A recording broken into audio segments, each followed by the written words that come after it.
Mills Young here, MMA Locker Room, part of Tony's Picks. And I'm going to be going over this week's fight that's going to finish and fight that's going to go the distance on UFC 310.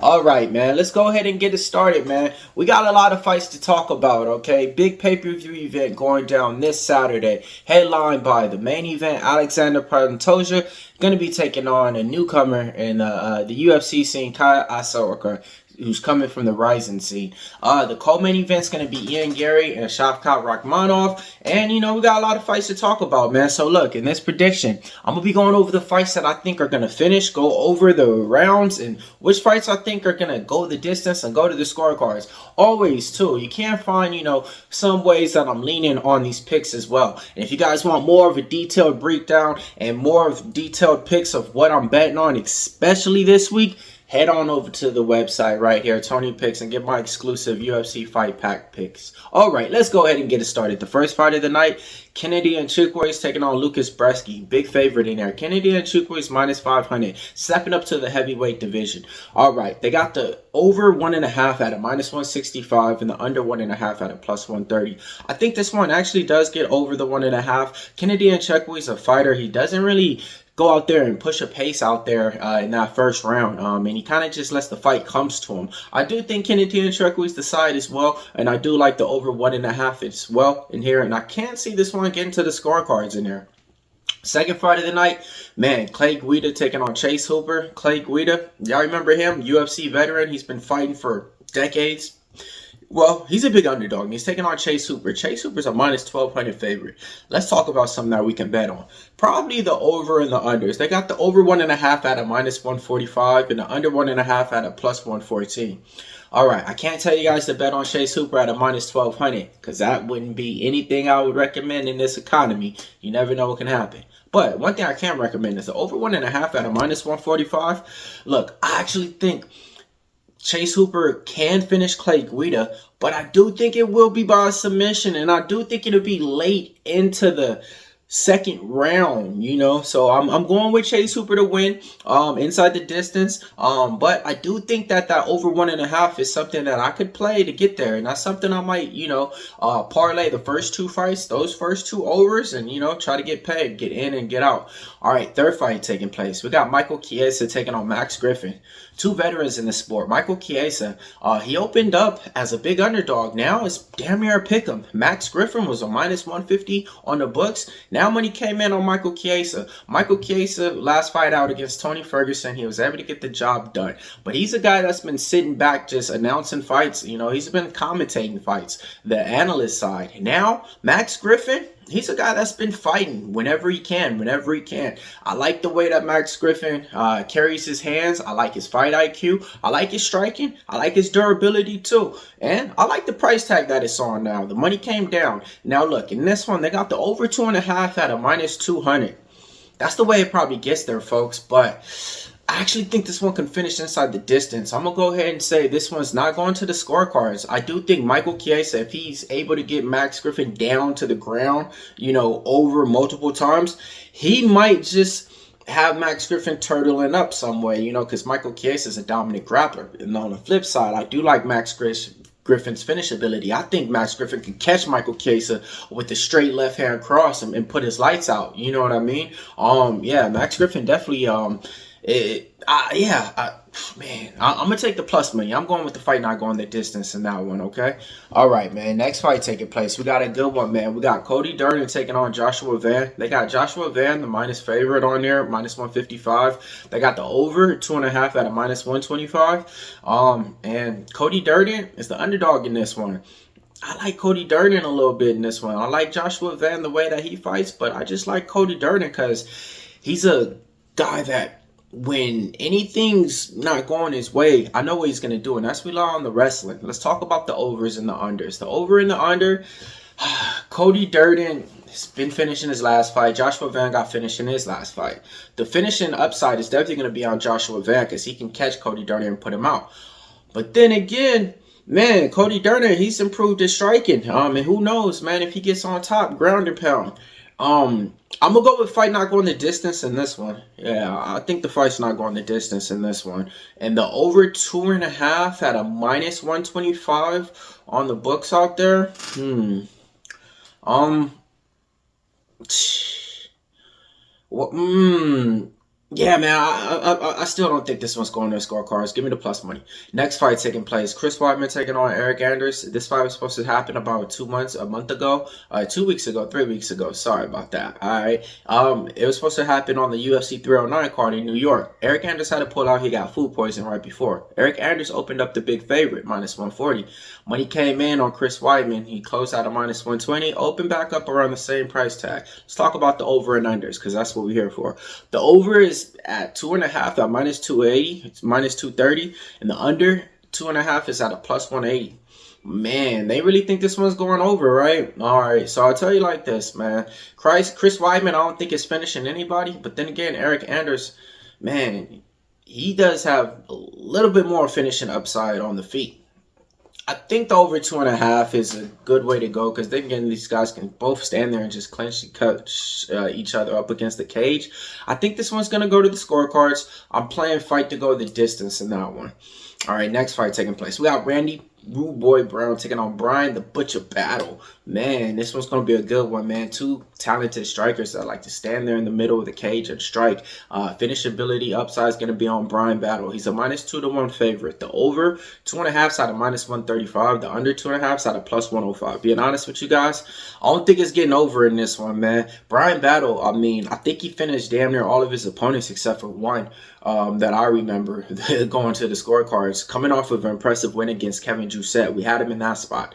This is the thing I don't like. The price ain't right. He was a -170, -180 against Kevin Jousset, a fighter who's nowhere near the caliber of Randy Rude Boy Brown. Now he's even a bigger favorite now against a way talented more fighter than his last opponent. The reason why is because he's just been looking so good in all of his fights. So I'm hoping that the market's coming down, which it is. He opened up at a -230. I see him on books now coming down. All right, man. I don't think this one's going the distance. That's my pick in that one. Next fight taking place: Movsar Evloev taking on Aljamain Sterling. All right, man. Funkmaster Flex is back. Former bantamweight champion, you know, stepping up to this weight class, 1-0 in it, coming off of a win against Calvin Kattar. He's the underdog, +205. Movsar Evloev -250 on the books. He's a guy that I'm real familiar with. Nobody wants to fight him. A chain wrestling dominant grappler that's going to get you down to the ground, okay? On the feet, he's improving his striking too, fight by fight, okay? Compared to where he was 2-3 years ago, he improved his striking a lot.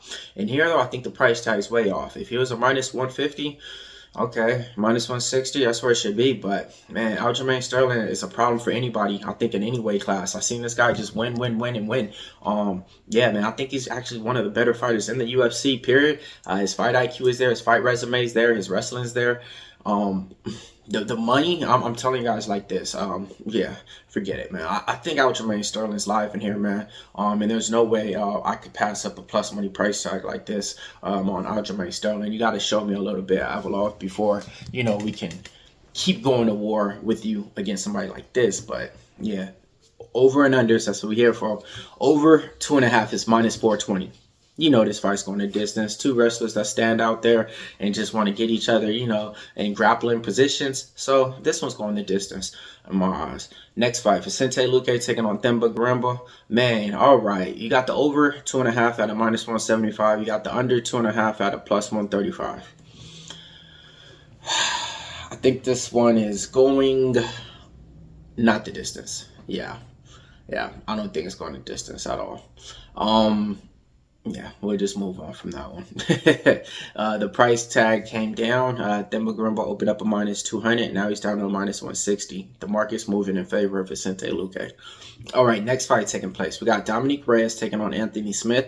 A fight I really don't want no parts of, but we're going to talk about it because Dominick Reyes is a big favorite in this one. -3-1 on the books. His last fight out, he was an underdog, and he got the win against Dustin Jacoby. I can't trust him against anybody as a big favorite. And then Anthony Smith is a UFC business guy, meaning that if the fight goes to the decision, the scorecards, man, they just give it to the guy, man. Like, he's one of theirs, you know. So, in here, let's talk about the over and under. Over 1.5 out of -175. Under 1.5 out of +135. I like the over 1.5. Cool, I found something I like. Anthony Smith is real durable, and Anthony Smith is not going to go out there and just try to put Dominick Reyes out too much in the first round either. So I do like the over 1.5 at a -175 in that one. I think Dominick Reyes still gets the job done. All right, next fight taking place. We got a good one, man. Nate Landwehr taking on Dooho Choi. All right, man. Nate Landwehr -135 on the books. You know, two talented strikers that's going to stand out there. The more technical striker is going to be Dooho Choi. A brawler is Nate Landwehr, man. He has some of the best fights ever in the UFC. Look it up. Him against David Onama is a war you got to see. The over 2.5 is at plus money, +114. The under 2.5 is at -145. Fight ain't going the distance in this one, folks. We like the under in this one, okay? Yeah. We taking the under in that fight. Next fight taking place, Bryce Mitchell taking on Kron Gracie. Bryce Mitchell's a -800 favorite taking on Kron Gracie. The over 2.5 is at a -250 and the under 2.5 is at a +190. The over 2.5 being so chalky means that you guys should be playing Bryce Mitchell to win by decision, because that's probably going to be the way that he's going to win. I'm taking a shot on Kron Gracie in here. Yeah, it is what it is. I just think Bryce Mitchell leaves his neck. He might leave his neck in vulnerable spots. And, you know, two talented jiu-jitsu specialists. One name's Bryce Mitchell, who trains in Arkansas. One's name's Kron Gracie, who is part of the Gracie family. I'm just taking a shot on that. If Bryce Mitchell is -300, I'll be telling you guys, like, yeah, man, let's go to the war, make a two-leg parlay. -800. I think that he could leave himself vulnerable in some fights, okay? All right, next fight taking place, man. We got a few more fights to go over, man. We're going to go ahead and get through them real quick. We got Ciryl Gane taking on Alexander Volkov, okay? Alexander Volkov is the underdog in this one, +295. They got the over 2.5 at a -290, and they got the under 2.5 at a +220. This is a rematch that already happened. Volkov, though, lost. Ciryl Gane won. Ciryl Gane only lost to two people in the UFC. One was John Jones, one was Francis Ngannou. They both were able to take him down. If Volkov is smart, he'll go in there, wrestle, and try to take him down. I don't think it's going to be able to happen, though. I think the over 2.5 is the way to go in here. And, yeah, I can see this one going to the distance in the scorecards. Shavkat Rakhmonov taking on Ian Machado Gary. They got the over 2.5 at a -180. Under 2.5 at a +140. All right, man. So, this is a 5-round fight, though. Man, I like Ian Gary in this spot, man. But it's a thing to where Shavkat Rakhmonov, he usually finishes all of his opponents inside the distance. It's a value spot too as well. I bet on both these fighters. Let's talk about how we can get paid in this one. I don't think it's going the distance. You know, I do think Shavkat Rakhmonov should be able to finish Ian Machado Gary. He finished them once when they were training and sparring in the gym, and it's just stuff like that. That's in the back of Ian Gary's head, and that's in the front of Shavkat's head. My path to victory is if Machado Gary just fights a smart game plan, keeps us on the feet, and literally just dances and kind of runs away. Pop, pop, pop, run away. Pop, pop, pop, and just outstrike him. And literally just win a boring decision and just outstrike him. That's, I don't know, man. That's the way. I don't know, man. And that's the only way I see it really happening. But I'm taking a shot on Ian Gary, man. I like both these fighters. Fan of both of them. Bet on both of them. Main event time. Alexander Pantoja taking on Asakura. They got the over 2.5 at a -135. Under 2.5 at +105.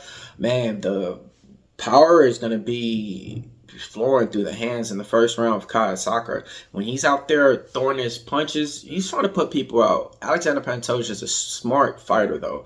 He's going to be game in every single aspect of this fight. I think Pantoja gets the job done, and I don't think this fight goes the distance. All right, it's Mills Young here, part of MMA Locker Room with Tony Picks. If you guys want to see exactly what I'm betting on, go ahead. Check out my UFC picks and packages right here on Tony Picks. We're going over all the fights that finished and some of the fights that went the distance. Mills Young here.